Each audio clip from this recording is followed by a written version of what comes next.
welcome to Getting Real today. Today we're going to be talking to Pastor George Ewald, who pastors Port Hardy Christian Fellowship. Him and his wife pastor here in BC, Canada.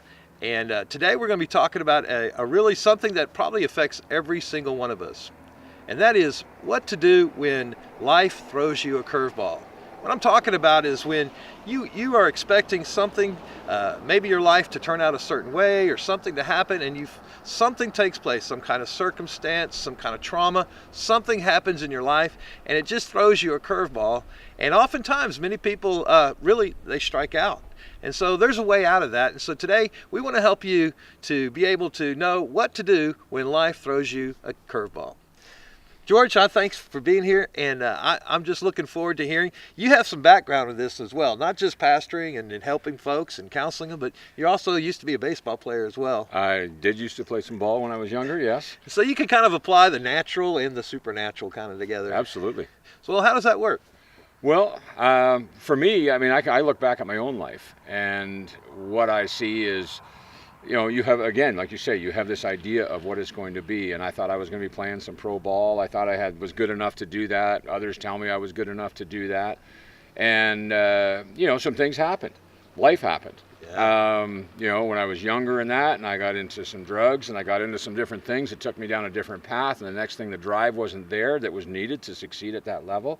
Yeah. And you know, and you can look at those things. I wound up, my sweetheart and I, you know, got hooked up, and she got pregnant, and all of a sudden there was other things that were putting things on my, again, more curveballs, you know, and at first it really threw me. Yeah. And it was like that in baseball.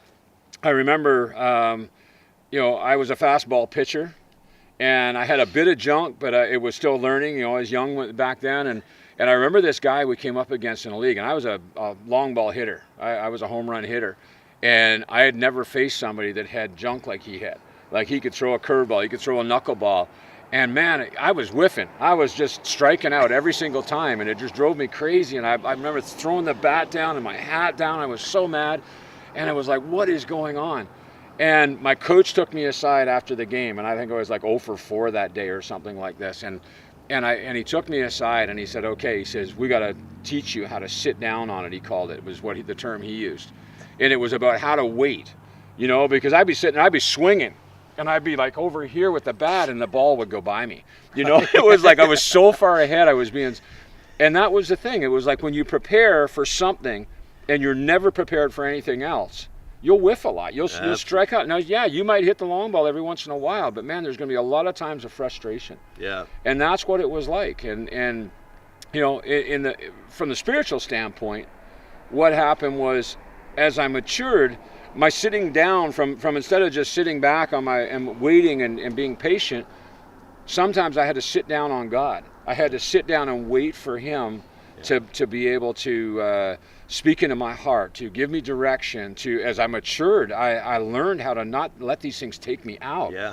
I started to understand things like who God was in me and who I was in Him, and I started to understand that, you know what, I could take a curveball, someone could throw something at me, and it didn't take me out, didn't take me off my feet. It might have thrown me for a minute.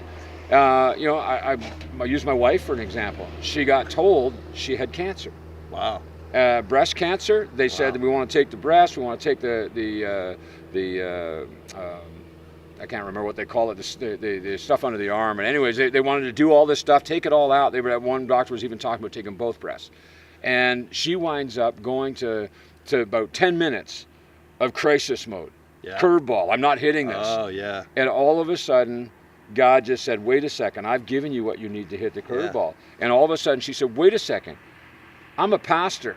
I teach on healing. Yeah. And she started to just, you know, that was that stuff of sitting down on God and recognizing how to wait on Him in this situation. And all of a sudden she was like, no. And within minutes, she had learned how to hit the curveball. Yeah. And the enemy was not going to get this by her. That's right. And, you know, and the turnaround was all of a sudden God started speaking into her spirit, you're healed.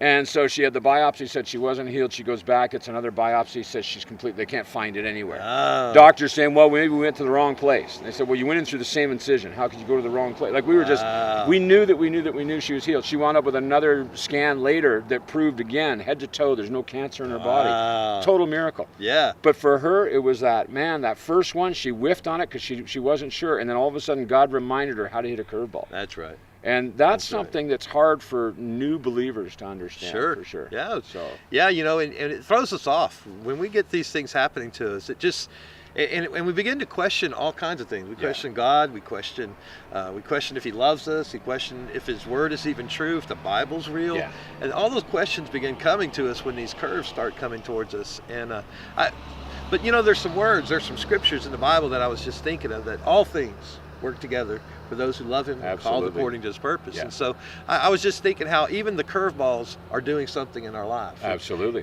It's causing our faith to grow. We have a testimony. You can listen to this testimony. It goes all over the world, and it's going to change. It's going to help someone else be able to deal with that curveball. Yeah. So it really is amazing. Yeah. So if you're struggling with some problem in your life, some situation that just caught you off guard, you know, something that just came and it kind of blindsided you, and you didn't expect the curveball. You've been looking for the fastball, and like Pastor George was talking about, you know, these things that happened in his life, teenage pregnancy, all these different things that maybe they're from your mistakes or mistakes of others. It really doesn't matter, because God really does love you. Absolutely. And He's going to help you, and He's going to give you everything you need to be able to not only just stay in the batting box, but be able to hit and win the game. Amen? Amen. So thanks for watching, and looking forward to seeing you the next time. God bless.